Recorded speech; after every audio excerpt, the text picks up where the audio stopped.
Saudara Anda menyaksikan Kompas Bisnis bersama saya Putri Oktaviani. Lembaga internasional ramai-ramai memangkas proyeksi pertumbuhan ekonomi Indonesia tahun depan. Besarnya tekanan global dan penurunan produktivitas dalam negeri akibat lesunya manufaktur mengakibatkan gelombang PHK terjadi. Bahkan dikhawatirkan masih ada gelombang PHK susulan. Hal inilah saudara yang membuat laju konsumsi juga sulit terdongkrak hingga pertumbuhan ekonomi ramai-ramai dikoreksi ke bawah. OECD saudara dalam laporan Economic Outlook edisi Juni 2025 menurunkan proyeksi pertumbuhan Indonesia tahun depan. Nah, artinya saudara, sudah 2 kali OECD merevisi turun proyeksi pertumbuhan ekonomi. Yang menarik saudara, OECD menyoroti turunnya kepercayaan bisnis dan konsumen akibat ketidakpastian fiskal dan tingginya biaya pinjaman. Di Sapa Pagi saudara, pengusaha juga berkali-kali bilang beban bunga kredit untuk modal usaha di dalam negeri terlampau mahal. Kondisi ini berpotensi menekan konsumsi serta investasi swasta. Ini saudara adalah faktor di luar perang dagang global meski terkait. Siapa lagi? Kita ke data selanjutnya.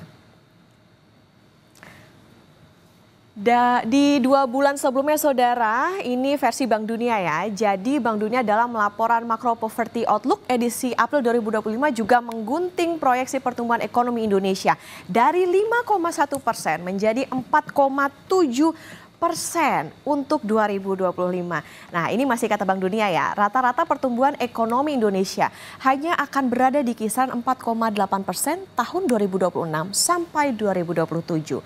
Ketidakpastian kebijakan global lalu hambatan struktural domestik memberi tekanan pada ekonomi. Yang menarik juga, Bank Dunia melihat penurunan produktivitas sebagai isu jangka menengah. Pertumbuhan produktivitas total Indonesia tercatat turun dari 2,3% menjadi 1,2% antara rentang waktu 2011 sampai 2024. Apakah ini hanya karena manufaktur lesu atau karena banyak Harpitnas? Kita nanti akan tanya ke ekonom. Nah, kita ke data selanjutnya terlebih dahulu. Nah, kalau ini versi IMF di 2026 ya yang rilis pada Januari. International Monetary Fund atau IMF juga menjadi lembaga dunia yang menurunkan proyeksi pertumbuhan ekonomi Indonesia menjadi ini 4,7% dalam World Economic Outlook April 2025. Tapi memang saudara, pertumbuhan ekonomi dunia dan sebagian besar wilayah di dunia ini juga diturunkan akibat ketidakpastian global yang masih tinggi. Kita ke data selanjutnya. Oke, ini adalah data soal penduduk miskin versi Bank Dunia yang bertambah. Nah, ini penghitungnya adalah bagaimana total penduduk. Ini 285,1 juta orang. Nah, $1 Amerika Serikat PPP atau Purchasing Power Parity ini setara Rp5.933.000. Nah, di edisi April saudara, ini acuan paritas daya belinya itu adalah 6,85 USD atau 40.000. Jumlah orang miskinnya ada 171,91 juta. Nah, ketika bulan Juni atau edisi Juni itu acuan paritas daya belinya adalah $8,3 Amerika atau setara dengan 49.000. Jumlah orang miskinnya naik lagi jadi 194,4 juta. Nah, ini bisa dikatakan saat ekonomi dikoreksi turun, sedangkan harga-harga serba naik, Bank Dunia juga bilang kalau jumlah penduduk miskin di Indonesia naik. Kompas Bisnis akan kembali usai jeda.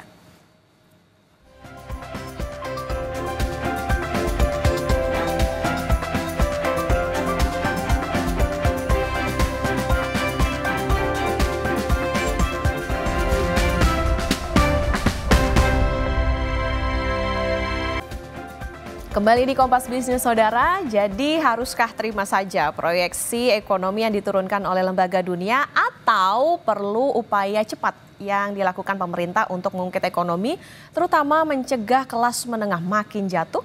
Kompas Bisnis akan bertanya ke ekonom Universitas Paramadina Wijayanto Samprin. Selamat pagi Pak Wijayanto. Selamat pagi Mbak Okta.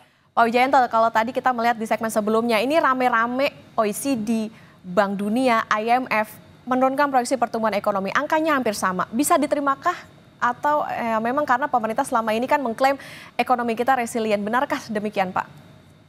Ya, kalau tiga lembaga yang sangat kredibel, yang memang setiap tahun mengukur pertumbuhan ekonomi banyak negara di dunia, mengeluarkan angka yang hampir sama, ya ini adalah angka yang sangat solid, sangat robust, sangat kredibel.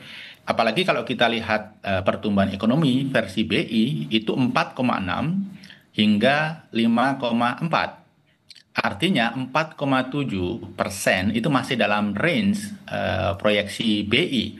Dan biasanya saya melihat secara historical range bawah prediksi BI itu yang relatif valid. Nah, kalau kita mengklaim bahwa ekonomi kita resilient, ya betul, ekonomi kita resilient.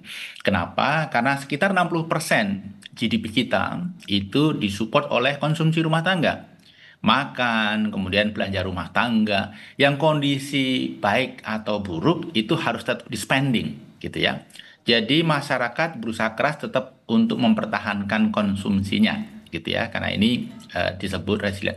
Tapi begini, ada fenomena yang membuat kita harus hati-hati, karena konsumsi itu hanya bisa jalan ketika masyarakat punya daya beli. Nah, kalau kita melihat daya beli sejak 1 tahun, 1,5 tahun yang lalu, ini terus diantam dengan berbagai fenomena. Salah satu yang paling kasat mata adalah deflasi, yang ini menggambarkan daya beli yang menurun. Hingga sekarang, tren PHK yang masih terus berlanjut juga mengkhawatirkan sesungguhnya. Kendati pun sudah dibantu dengan insentif Januari, Februari, pertumbuhan ekonomi year on year kuartal kedua masih 4,87%. Kemudian Juni, Juli ada insentif lagi, yang saya rasa tetap tidak akan mampu mengangkat pertumbuhan ekonomi kita secara signifikan. Oke, ini kayaknya harus jadi perhatian nih kalau tadi sebetulnya angkanya dari tiga lembaga ini ya nggak beda jauh sebetulnya dengan apa yang diprediksi oleh Bank Indonesia sendiri ya Pak ya. Oke Pak, jadi kalau dilihat dari data-data yang dirilis begitu, siapa sebetulnya yang punya kepentingan atau sederhananya gini, untuk siapa sih sebetulnya data pertumbuhan ekonomi ini berbicara? Jadi data ini objektif saja. Jadi tiga lembaga besar dunia itu memotret apa adanya. Untuk siapa tergantung siapa yang memanfaatkan. Kalau ekonom untuk membuat analisis, kalau pemerintah untuk membuat kebijakan, kalau investor untuk membuat rencana investasi. Mereka tentunya suka berinvestasi di negara-negara dengan pertumbuhan ekonomi tinggi karena mata uangnya cenderung stabil atau bahkan menguat. Yang kedua, return on investasinya juga lebih tinggi. Jadi tergantung siapa yang memanfaatkan. Data-data ini menurut saya objektif saja, memotret fenomena, memotret situasi apa adanya. Tapi memungkinkan nggak Pak, misalnya dari perhitungan, terus kemudian karena ini mungkin misalnya angkanya berbeda begitu dengan Bank Indonesia, artinya pemerintah melihat oh ini mungkin ada indikator yang berbeda nih yang nggak bisa dibaca atau adaptasi untuk di dalam negeri. Saya rasa begini, pemerintah harus melihat informasi ini dari sisi positifnya. Ini sebagai benchmark, sebagai referensi untuk bekerja lebih keras lagi. Apalagi target pemerintah kan tahun ini tumbuh 5,4%. Dan faktanya beberapa lembaga besar itu proyeksinya jauh di bawah angka itu. Nah, ini harus menjadi catatan bagi pemerintah untuk merevisi kebijakan-kebijakannya yang selama ini tidak terlalu menyasar kepada penciptaan daya beli, penciptaan lapangan kerja, harus diarahkan ke sana. Karena situasi kita sebenarnya sudah sangat perlu mendapatkan perhatian, belum kritis tetapi mengarah ke sana. Oke. Nah Pak, kalau kita bicara soal rame-rame proyeksi ekonomi, pertumbuhan ekonominya angkanya diturunkan, kalau berbicara soal bagaimana produktivitas pekerja, ini kan kalau data ILO pada 2023 menunjukkan produktivitas pekerja Indonesia ini hanya $14 Amerika Serikat per jam kerja, jauh di bawah Singapura, Malaysia, bahkan Thailand. Apakah produktivitas itu ikut menyumbang perlambatan ekonomi ini? Jadi core dari pertumbuhan ekonomi, core dari ukuran kue ekonomi, core dari GDP per kapita, produktivitas dari tenaga kerja. Jadi negara dengan produktivitas yang rendah, pasti pertumbuhan ekonominya juga tidak bagus, mata uangnya juga cenderung melemah. Jadi produktivitas ini justru variabel kunci dari semua variabel yang sering kita bahas. Kalau pemerintah bisa mendongkrak, kita semua bisa mendongkrak produktivitas tenaga kerja kita, maka pertumbuhan ekonomi akan meningkat, kemudian kemiskinan secara hampir otomatis juga akan mengalami penurunan.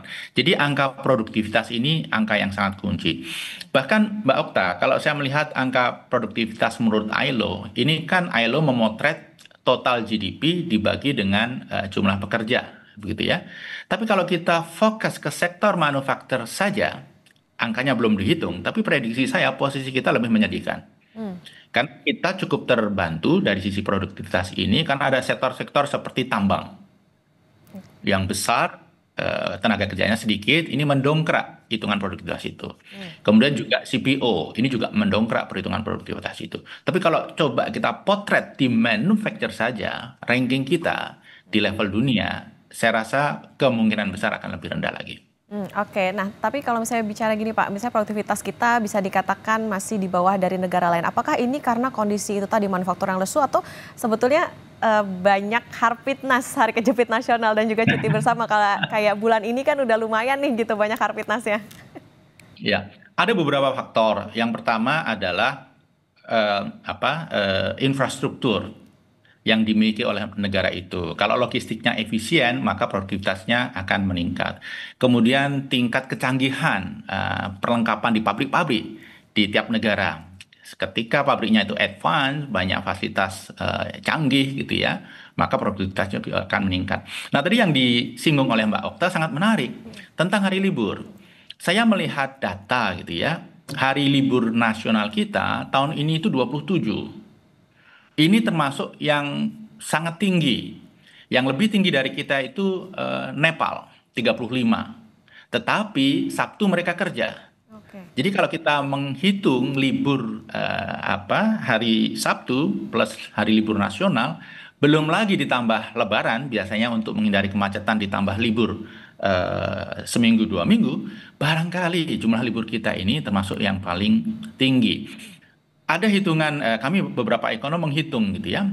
Kalau jumlah libur nasional kita diturunkan ke level Malaysia, yaitu 13 hari dalam setahun, maka pertumbuhan ekonomi kita berpotensi terdongkrak 0,2%. Jadi kalau pemerintah ingin mendongkrak produktivitas, low hanging fruit-nya adalah tentang libur nasional. Kita tahun 2004 itu libur nasionalnya hanya 15. Kita pernah di level yang ideal. Idealnya menurut berbagai studi itu 12. Di bawah 12 produktivitas turun karena karyawan stres dan lain sebagainya, tetapi di atas 12 produktivitas itu mulai menurun. Jadi 12 itu angka ideal. Makanya banyak negara-negara maju hari libur nasionalnya berkisar di 11 hingga 13. Nah, kita 27. Kita pernah 15. Kenapa tidak kita kembali ke 15? Dengan begitu pertumbuhan ekonomi kita bisa terdongkrak 0,2%.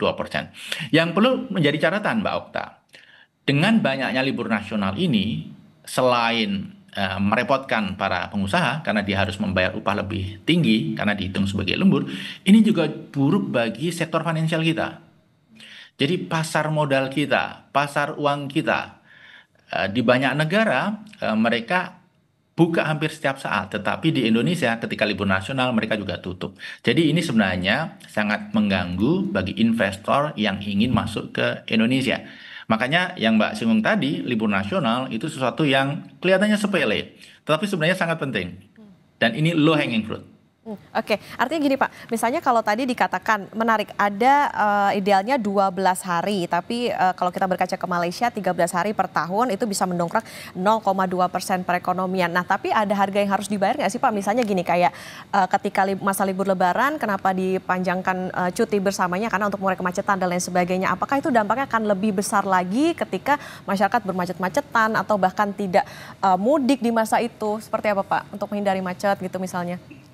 Ya, jadi kalau menghindari kemacetan saat Lebaran dengan memperpanjang libur itu kan bukan solusi substantif, itu solusi ad hoc. Nah, seharusnya yang dicarikan adalah solusi substantif. Bagaimana pengaturan transportasi, bagaimana infrastruktur transportasi, dan lain sebagainya. Nah, Kemudian kita juga harus ingat, memang ada yang berpandangan libur itu kan membuat masyarakat bisa jalan-jalan, Betul. masyarakat bisa belanja. Itu dengan asumsi kalau masyarakat punya daya beli. Ketika daya belinya turun, ketika daya belinya rendah, liburan ya masyarakat jalan-jalan tapi tidak belanja. Hmm. Saya ketemu dengan pemilik dua mall besar. Dia mengatakan liburan kemarin itu mallnya ramai, tapi yang belanja sedikit. Karena memang daya beli sedang tergerus. Dan saya melihat ada fenomena begini. Yang kelas menengah, kelas bawah, itu kan tabungannya mengalami penurunan. Daya belinya sedang terkendala. Mereka mungkin jalan-jalan tapi tidak belanja. Bagaimana dengan kelas atas? Ada tren di mana yang kelas atas itu jalan-jalannya ke luar negeri. Jadi libur yang panjang itu justru mendorong capital outflow di satu sisi, gitu. Jadi kembali, yang diperlukan bangsa kita ini bukan waktu untuk belanja, tetapi daya beli supaya ada sesuatu yang bisa dibelanjakan. Oke, nah Pak, ini soal daya beli tadi. Nah, kalau bicara soal daya beli, artinya kita jaga-jaga nih bagaimana tingkat daya beli terhadap kelas menengah terutama. Tapi di satu sisi Pak, bayar parkir naik, asuransi ada co-payment atau tanggung sendiri, banyak beban kelas menengah, ekonomi kita bertumbuh kelas ini, tapi kok kayaknya nggak berpihak nih. Nah, ini gimana nih Pak membacanya? Apakah pemerintah ini harus waspada atau apa yang sebetulnya dibutuhkan supaya kita bisa menjaga daya beli itu tadi, terutama untuk menjaga jangan sampai yang di kelas menengah ini jadi turun kelas gitu. Ya, posisi pemerintah memang sulit karena di satu sisi fiskal kita juga tidak sedang longgar. Kita juga mengalami tekanan fiskal, penerimaan negara trennya turun. Tax ratio itu juga mengalami tren penurunan dan ini sifatnya struktural, sulit untuk dibalik dalam waktu dekat. Sementara sistem harus terus berjalan sehingga iuran, sumbangan, bantuan dari masyarakat pengguna sistem itu juga menjadi semakin penting. Pemerintah memang berusaha memberikan insentif seperti Juni-Juli ini ada 5 paket, kemudian Januari, Februari kemarin. Tetapi kembali, ini sesuatu yang sifatnya temporer dan sifatnya konsumtif. Insentif pemerintah ini harga cenderungan konsumtif. Ketika insentifnya ditarik, daya belinya otomatis drop. Jadi harusnya diarahkan kepada insentif-insentif yang sifatnya lebih sustainable. Oke, insentif dibutuhkan tapi yang jadi catatan adalah yang bisa jangka panjang. Apa kalau kita bicara soal tadi bagaimana angka kemiskinan Indonesia kan justru naik, tapi versi Bank Dunia nih Pak, hampir 70%. Nah, tapi di satu sisi BPS datanya beda banget nih sama yang dikeluarkan oleh Bank Dunia. Ada nggak Pak korelasi data kemiskinan ini dengan pertumbuhan ekonomi kalau kita berkaca kok kayaknya yang Bank Dunia besar banget gitu? Ya, di Indonesia tidak terlalu berkorelasi. Kenapa? Karena standar perhitungan kemiskinannya terlalu rendah. Dan angka kemiskinan itu dengan gampang diubah-ubah dengan cara memberi bansos karena angka yang rendah tadi. Nah, memang situasinya agak menarik saat ini, Mbak Okta. Yang pertama, ada dua fenomena. Fenomena pertama, Bank Dunia merevisi perhitungan tingkat kemiskinan, garis kemiskinan. Dari tadinya pakai data purchasing power parity tahun 2017 menjadi purchasing power parity tahun 2021. Dampaknya adalah garis kemiskinan untuk semua segmen naik. Jadi negara ekonomi rendah, lower middle income, upper middle income, itu perhitungan kemiskinannya semua naik. Jadi itu mengalami kenaikan. Nah, pada saat yang bersamaan Indonesia itu bermigrasi dari ekonomi menengah bawah sekarang menjadi ekonomi menengah atas. Jadi kalau dua faktor tadi kita gabungkan, garis kemiskinan menurut World Bank dalam 3-4 tahun terakhir ini untuk Indonesia itu naik dari 3,65 US dollar per kapita, 3,65, sekarang menjadi 8,3 US dollar per kapita. Ini purchasing power parity ya. Tentunya kenaikan ini membuat angka kemiskinan kita melejit. Nah, lalu mana yang harus kita pakai? Dunia pasti menggunakan data World Bank. Ini menjadi reference. Kalau kita tidak mengadjust, maka dikhawatirkan angka kita dianggap tidak kredibel. Angka kita terlalu rendah, Mbak Okta. Contohnya, untuk penduduk kota, garis kemiskinannya 615.000 per bulan atau 20.000 sehari. Di Jakarta, dengan 20.000 sehari, itu bagaimana kita bisa survive? Indomie rebus telur saja 12.000. Indomie rebus tanpa telur 8.000. Jadi memang BPS harus meningkatkan, menyesuaikan garis kemiskinan. Selama garis kemiskinan kita terlalu rendah, angka kita meaningless. Pemerintah bisa dengan mudah menekan jumlah kemiskinan dengan memberikan bansos yang nilainya tidak seberapa. Kalau garis kemiskinan itu disesuaikan menjadi lebih tinggi, bansos menjadi tidak berarti. Maka pemerintah terpaksa untuk melakukan kebijakan yang sifatnya struktural dan substantif untuk mengangkat mereka yang masih miskin. Oke, terakhir Pak Wijayanto, mungkin ini proyeksi untuk pertumbuhan ekonomi kira-kira berada di berapa, Pak? Saya merasa ini akan berada di 4,6 sampai 4,8%. Karena melihat beberapa faktor ya perkembangan terkini, ini sudah memasukkan prospek trade war yang akhir-akhir ini makin kencang, makin berpengaruh. Oke, berarti memang ada dorongan dari eksternal juga. Tadi tentu yang perlu diperhatikan adalah bagaimana pemerintah ini ada banyak catatan nih Pak. Salah satunya adalah soal tadi terlalu banyak hard fitness, kemudian juga insentif yang dibutuhkan untuk bisa mendongkrak daya beli terutama bagi masyarakat dan juga menjaga supaya kelas menengah tidak turun kelas menjadi kelas bawah begitu. Terima kasih Pak Wijayanto Samirin, ekonom Universitas Paramadina sudah bersama di Kompas Bisnis. Sehat selalu Pak. Terima kasih Mbak Okta. Selamat pagi, salam sehat.